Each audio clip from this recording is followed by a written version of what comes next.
There are almost 200 official countries in the world today, but there are dozens more breakaway states, determined to be separate, but officially not recognized.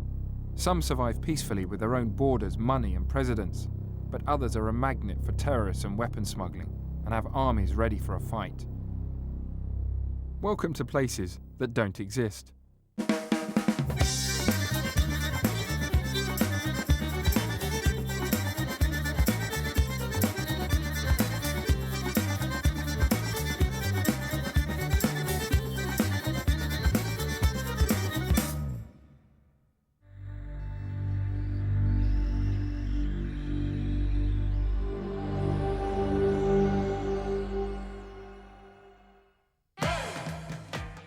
"100 years ago, Muslim Azerbaijan used to supply half the world's oil. In recent years, Western oil firms have invested vast sums here. But officially, Azerbaijan is still at war with neighbouring Armenia. My guide Tural took me to see the front line.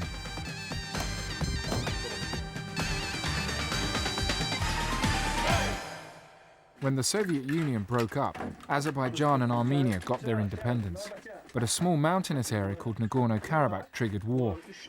Stalin had given it to Azerbaijan, but historically it had been mainly Armenian Christian. So when it wanted to break away and become independent, Armenia sent troops in and helped the Karabakh army push the Ajaris out. We're going up towards the hills here, which overlook the front line positions. Ahead were the front line trenches between Azerbaijan and the breakaway state of Nagorno Karabakh. To get from here to this trench, we've got to cross some open ground. So we're going to do it a little bit quickly.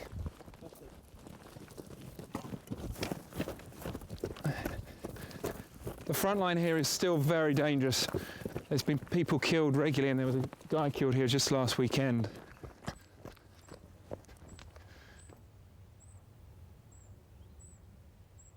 The biggest threat here is from snipers firing from Nagorno Karabakh.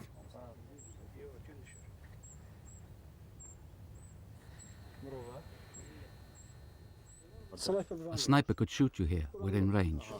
Okay, maybe I'll come down a bit then. We're about 1.5 kilometers away, so a sniper could reach us easily. Tural's family come from land now occupied by Karabakh soldiers. They were forced to leave when the conflict started in the late 80s. How do you feel being so close to the front line?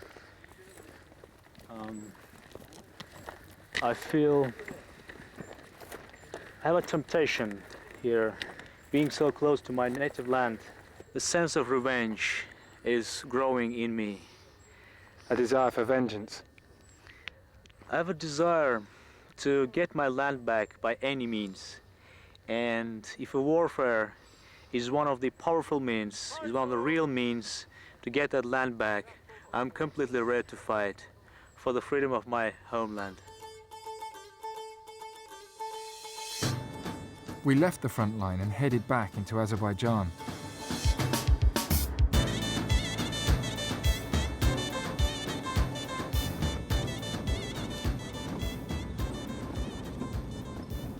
We just stopped at a kebab shop by the side of the road, and it's run by some men originally from Nagorno Karabakh, and hopefully they're going to feed us.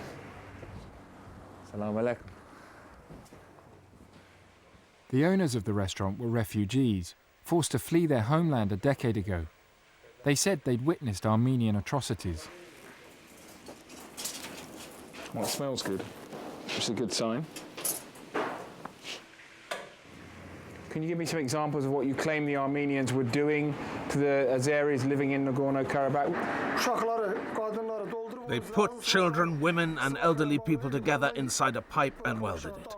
Then they rolled those pipes down from the mountains. We've seen many savage actions by the Armenians. We've seen everything with our own eyes, what kind of torture our sisters, our daughters, our mothers were put through. I can't describe it all. It makes me angry and I want to explode. We've seen them being beheaded. Then they suddenly asked us to stop filming. We chatted to the owners of the kebab shop for a little bit, but then they got a bit nervous. And so they said, why don't you go and have some food, because They felt a bit tense talking to us. There's a lot of concern, even amongst refugees, about talking about Nagorno-Karabakh because it's such a contentious issue. Even now, more than 10 years after the conflict is supposed to have ended.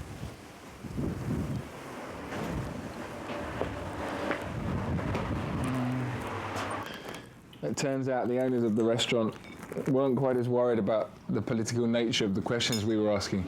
What they were actually worried about was because several years ago, this place used to be a cafe slash brothel almost. And there was a news report on Ajaria TV revealing this. And then we turned up with our cameras and they started to wonder if we were doing the same thing. So we've got here some lamb and also some natural yogurt.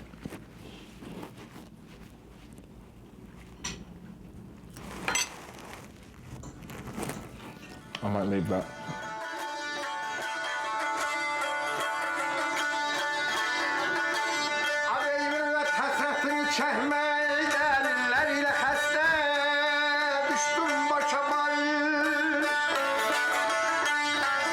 Thank you very much for the performance. It was very unexpected. Do you know any songs about Karabakh, about Nagorno-Karabakh? There are many songs about Karabakh. Karabakh is our heart, our land. I promised myself not to sing about Karabakh until we return to that land. We can't sing songs about Karabakh because when you sing about Karabakh, tears come to your eyes, your heart aches. I promised myself to sing a song on the day we return to our land.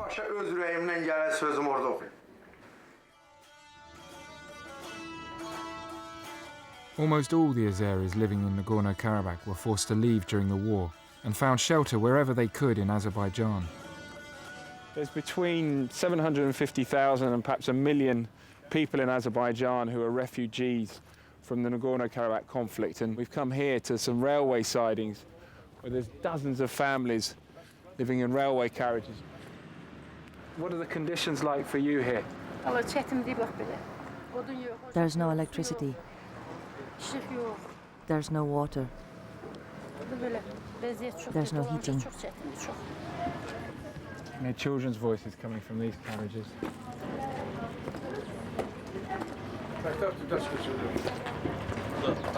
It's a school here. Is it the school? One of the schools. Oh. Can we have a look? And there are lessons there. Children study here in unheated railway carriages with hardly any equipment or books. How long have you been living here? We